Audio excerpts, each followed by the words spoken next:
senior division. I am doing immigration through Ellis Island, or to Ellis Island. So I'll just get right into it.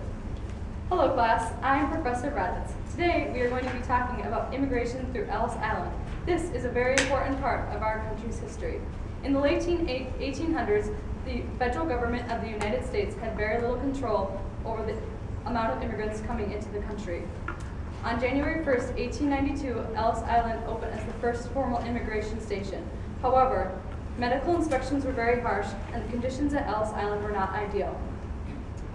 Within 10 years, personal accounts of immigrants who endured mistreatment began to share their stories, garnering the attention of officials such as William Williams, who was appointed as commissioner by President Theodore Roosevelt.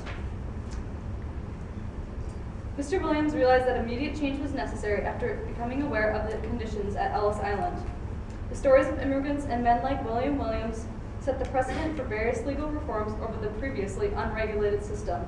Let's dive into the story of immigrant Morris Abrams from Hong Kong, China. I feel really sad. What the heck's going on here? I have no idea what happened to me. I don't expect it. I thought, when I saw them, I'll go home with them. See, and I was frightened. When I was there at Ellis Island, people told me this is the way it is. I was crying and they explained to me, you have to wait for your time for the bureaucracy. You know, it's not a couple of days, it was a couple of months. In Army barracks bunk beds, one on top of each other, we have a room that had 50 guys divided into smaller sections. One room, I met some of my friends who are still friends right now. No outside. There's a corridor here. We never go outside. Always there's gates around here. We're never allowed outside. Always stayed in the same room. Go to the dining hall, they feed us. We go back to our living quarters or go outside. No corridor here. We play chess, play cards. That's all the pastime we can have. Boring for 2 months. Stories like these were not uncommon. Most immigrants did not have to stay at Ellis Island for more than a couple of days. But if there's any issues with their papers or with sicknesses, they could be detained at Ellis Island for months on end. Not only could immigrants be forced to stay at Ellis Island, medical inspections were very harsh. Medical inspectors would take a button hook and lift up the eyelid to check for trachoma. Today we call this pink eye. This medical inspection could be very harmful to the immigrants. Not only that, but usually when an immigrant was found to have any sickness, they were forced to go back to their own country. This was obviously very traumatic for many immigrants, especially those traveling with family. Some were so distraught over this that they would jump over the boat into the harbor. Frank Sargent, one of the first commissioners of immigration, once wrote, Ellis Island has been a place for the harboring of vultures, who preyed upon the immigrants, and people began to look upon it as the hellhole of America. Although there seemed to be no hope for Ellis Island, things did eventually get better. Let's meet a man who helped improve Ellis Island.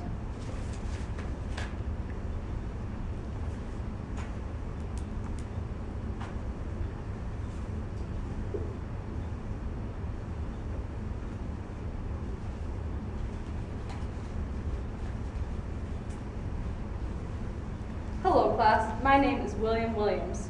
President Theodore Roosevelt was concerned with the reputation of Ellis Island. He decided to clean house, forcing Commissioner Thomas Fitchie and Assistant Commissioner Edward McSweeney to resign. In place of these two men, he hired me to be the new Commissioner of Immigration in 1902. Roosevelt's main objective for me was to improve the regulation of Ellis Island and the abusive treatment of immigrants and strictly enforce the law. I got started right away.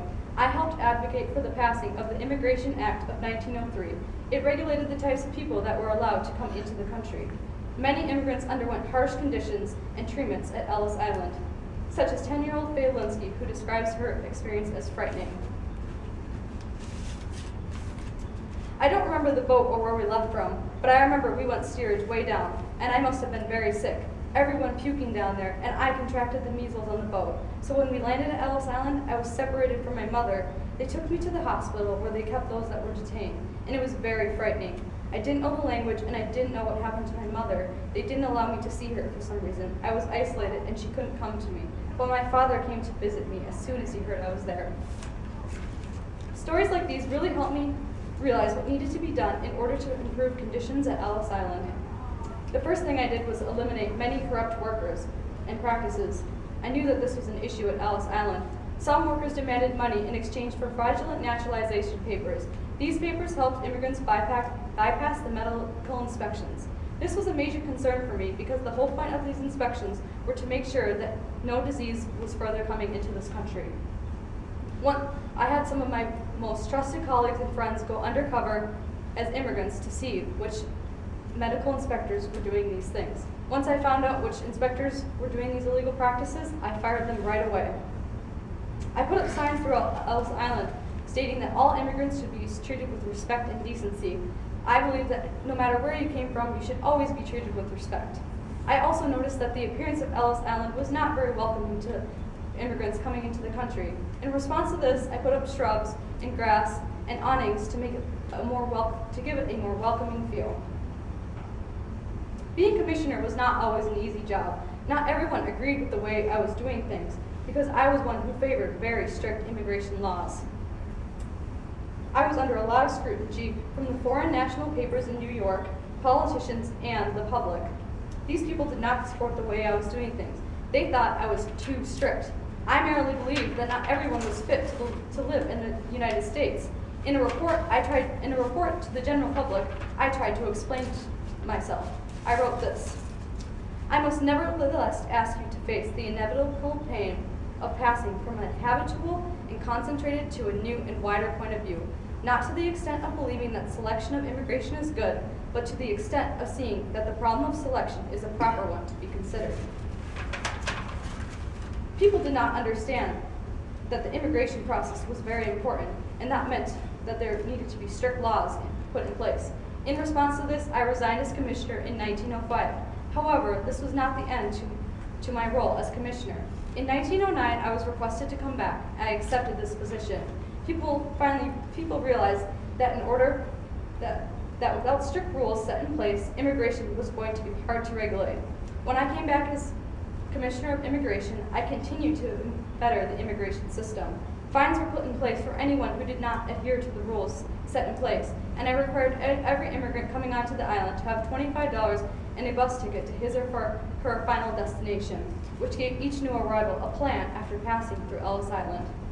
On June 30th, 1913, I retired and received this note from President Woodrow Wilson.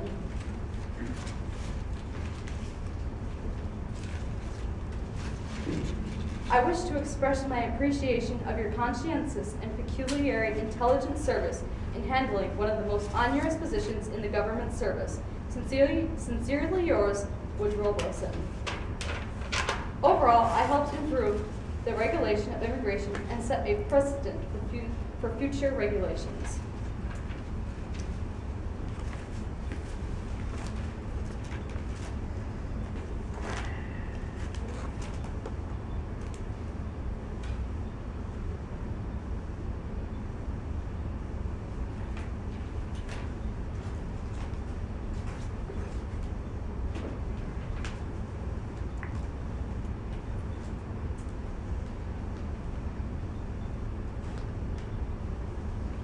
Now, class, here we can see the long-term legacy of Ellis Island. Although the immigration system today still has its weaknesses, there are rules and regulations set in place.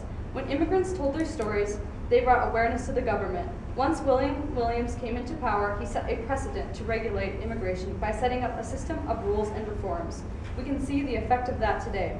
Ellis Island was made into a museum after being shut down in 1954 as a way for people to see the harsh realities that went on there.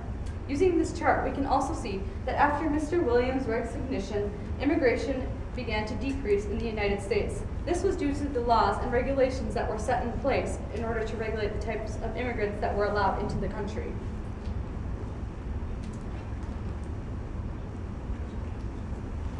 So, in conclusion, the long-term legacy of immigration through Ellis Island and the individual stories told by immigrants helped set a precedent for further change over the previously unregulated system.